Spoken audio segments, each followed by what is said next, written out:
दोस्तों यूं तो ब्रह्मांड में ऐसे बहुत से रहस्य हैं जो कि अनसुलझे हैं, परंतु हमारे पृथ्वी पर भी कुछ ऐसे रहस्य हैं जिनको अभी तक सुलझाना असंभव रहा है। उन्हीं में से एक है पैराडॉक्स। दोस्तों पैराडॉक्स यानी कि जो विरोधाभास पैदा करता हो। यूं तो हमारा दिमाग लगभग हर प्रश्न का उत्तर ढूंढने में सक्षम है, क्योंकि हमारे दिमाग की बनावट होती ही कुछ इस कदर है कि हर प्रश्न का उत्तर ढूंढा जा सके। पर पैराडॉक्स एक ऐसी चीज है जहाँ पर हमारा दिमाग कितनी भी कोशिश कर ले, परंतु किसी एक बिंदु पर आकर हमारा दिमाग काम करना बंद हो जाता है। तो चलिए दोस्तों जानते हैं इन अनसुलझे पैराडॉक्स के बारे में कि क्यों ये पैराडॉक्स इतने चुनौतीपूर्ण हैं। The liar paradox. ये पैराडॉक्स कुछ यूं काम करता है। मान लीजिए आप किसी दिन किसी अपने खास दोस्त से बोलते हैं कि आप हमेशा झूठ बोलते हैं, और ये बात आपका दोस्त मान भी लेता है। तो कहा गया कथन सत्य होगा कि आप हमेशा झूठ बोलते हैं, लेकिन ये बोलकर कि आप हमेशा झूठ बोलते हैं, आपने अपने बारे में सच बोल दिया। लेकिन अब यहाँ पे एक विरोधाभास उत्पन्न होगा, क्योंकि अब जब आपने बोला है कि आप हमेशा झूठ बोलते हैं, इस हिसाब से तो आपने अपने बारे में सच बोल दिया, और देखा जाए तो आप अब हमेशा झूठ नहीं बोलते। तो इस परिस्थिति में कौन सी बात मानी जाएगी कि आप हमेशा झूठ बोलते हैं या फिर वो आपने सच बोल दिया है। और इन परिस्थितियों में उत्पन्न हुई विरोधाभास को ही द लायर पैराडॉक्स कहा जाता है। The paradox of court. मान लीजिए आप किसी दिन अपने एक सफल वकील दोस्त से मिलते हैं, और उसको देख आप भी एक वकील बनने की ठान लेते हैं, पर आपके पास वकालत सीखने के लिए इतने पैसे नहीं हैं कि आप किसी यूनिवर्सिटी में दाखिला ले वकालत सीख सके। और उस परिस्थिति में आप एक टीचर के पास गए जो आपको वकालत सिखा सके। साथ ही आपने उन टीचर के साथ शर्त रखी कि आप उनकी फीस तभी देंगे जब आप अपना पहला केस जीतेंगे। और टीचर आपकी रखी शर्त को मान जाता है और आपको वकालत सिखाने लगता है। आप कड़ी मेहनत के पश्चात वकालत सीख लेते हैं, पर आप केस नहीं लड़ते। कई साल गुजर जाने के पश्चात भी आपने एक भी केस नहीं लड़ा, पर अब आपका टीचर आपको वकालत सिखाने के लिए अपनी फीस मांगता है। पर आप अपने टीचर को उस शर्त की याद दिलाते हैं कि आपने अभी तक अपना पहला केस नहीं जीता है, और शर्त के मुताबिक जब तक आप अपना पहला केस नहीं जीतेंगे, और शर्त के मुताबिक आप अपना पहला केस जीतने के बाद ही फीस देंगे। ये सुन आपके टीचर कोर्ट में केस कर देते हैं कि आप उनके पैसे नहीं दे रहे हैं।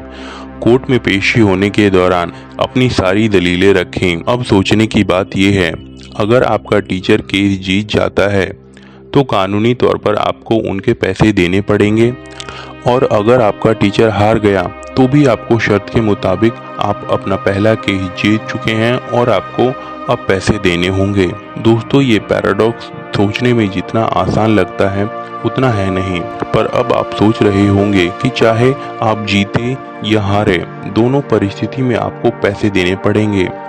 पर यहाँ एक विरोधाभास उत्पन्न होता है कि अगर आप केस जीत जाते हैं तो आपको पैसे देने की जरूरत नहीं होगी, क्योंकि कानूनी मुताबिक आप केस जीत चुके हैं, और इसी कारण आपको अब पैसे देने की ज़रूरत नहीं है। और अगर आप केस हार जाते हैं तो भी आपको पैसा लौटाने की ज़रूरत नहीं होगी, क्योंकि शर्त के मुताबिक जब आप अपना पहला केस जीत जाएंगे उसके पश्चात ही फीस देंगे।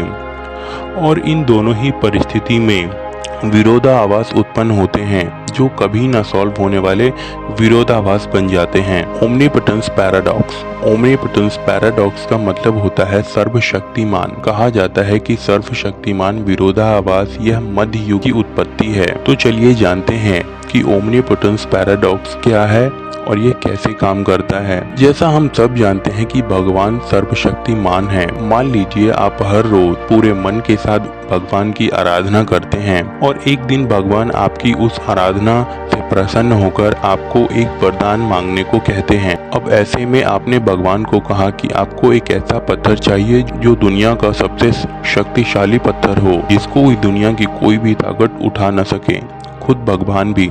अब मान लीजिए भगवान ने ऐसा पत्थर भी बना दिया जो सर्वशक्तिमान है, स्वयं भगवान भी उस पत्थर को नहीं उठा सकते। पर ऐसे में यहाँ एक विरोधाभास उत्पन्न हो गया, क्योंकि अब अगर वो पत्थर भगवान भी नहीं उठा पाते तो ऐसे में भगवान सर्वशक्तिमान नहीं है।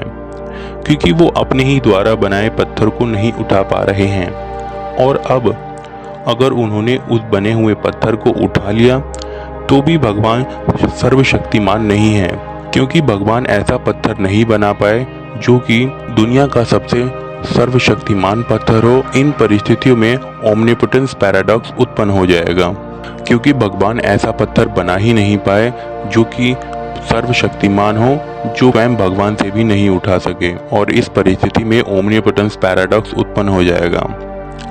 सिमुलियन पैराडॉक्स, ये पैराडॉक्स सच में दिमाग चकरा देने वाला है। मान लीजिए आप घूमने के शौकीन हैं। एक दिन ए, बी और सी, आप तीनों दोस्तों के साथ रेगिस्तान में घूमने निकलते हैं। अब मान लीजिए किसी कारणवश ए, बी सी को पसंद नहीं करते हैं, इसीलिए ए और बी सी को मारने की साजिश करते हैं। अब होता कुछ यूं है, ए ने सी को मारने के लिए उसकी बोतल में जहर मिला दिया ताकि जहर का पानी पी सी मर जाए। लेकिन बी को यह जहर वाली बात पता नहीं थी कि ए ने सी की बोतल में जहर मिलाया था, तो बी ने सी को मारने के लिए उसकी पानी की बोतल में सुराख कर दिया ताकि सी डिहाइड्रेशन से ही मर जाए। और हुआ भी कुछ यूं ही, सी डिहाइड्रेशन के कारण मर जाता है। बाद में पुलिस तहकीकात में पता चलता है कि बोतल में जहर था, लेकिन सी की मौत डिहाइड्रेशन से हुई थी। और अब सवाल उठता है कि सी की मौत का जिम्मेदार कौन है, ए या बी? सफाई देते ए कहता है कि सी ने मेरा जहर तो पिया ही नहीं, और वहीं सफाई देते बी कहता है कि पानी की बोतल में सुराख कर सी को जहर की वजह से मरने से बचा लिया। और यही इसको दिमाग चकरा देने वाली पैराडॉक्स बनाता है कि आखिर सी का हत्यारा कौन है, ए या फिर बी?